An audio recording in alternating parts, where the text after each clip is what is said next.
আওয়ামী লীগের প্রেতাত্মারা আজ ইউনূস সরকারকে জ্যামে ফেলে দিয়েছে বলে মন্তব্য করেছেন বিএনপি চেয়ারপারসনের উপদেষ্টা আব্দুস সালাম। তিনি বলেন, সেই জ্যামে পড়ে অন্তর্বর্তী সরকার এখন ঘুরপাক খাচ্ছে। কোনটা আগে করবে কোনটা পরে করবে এখন পর্যন্ত এটাই ঠিক করতে পারছে না। জনজীবনের দিকে দৃষ্টি দিন। স্টেডিয়াম একটা লং প্ল্যান, 1 বছরে পারবেন না, অনেক বছর লাগবে। চাল ডাল তেল পানির দাম কমানো যায় কিনা সেদিকে দেখেন। রোববার দুপুরে জাতীয় প্রেস ক্লাবে আয়োজিত আলোচনা সভায় তিনি এসব কথা বলেন। বিএনপি চেয়ারপারসন বেগম খালেদা জিয়া ও ভারপ্রাপ্ত চেয়ারম্যান তারেক রহমান সহ সব রাজনীতিবিদের নামে মিথ্যা মামলা প্রত্যাহারের দাবিতে আলোচনা সভা করে জাগ্রত বাংলাদেশ। আব্দুস সালাম বলেন, একটা কথা কঠিন মনে হলেও বলতে হয়, ডক্টর ইউনূসের মামলা যদি একদিনে প্রত্যাহার হতে পারে তাহলে কেন তারেক রহমানের মামলা প্রত্যাহার হবে না?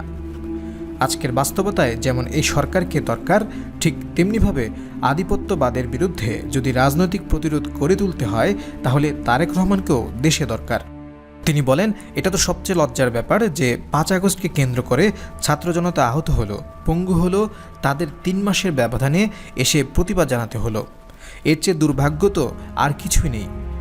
দুর্ভাগ্য হলো এই সরকার কোনটা আগে করবে কোনটা পরে করবে তাদের চিকিৎসা না করে তারা ঘোষণা দিচ্ছে 250 স্টেডিয়াম করতে হবে বাংলাদেশে।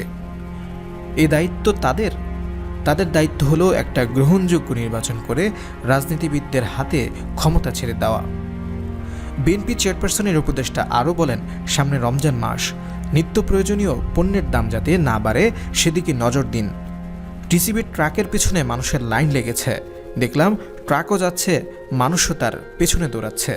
আলামত ভালো নয়, দৃষ্টিটা ওই দিকে দেন।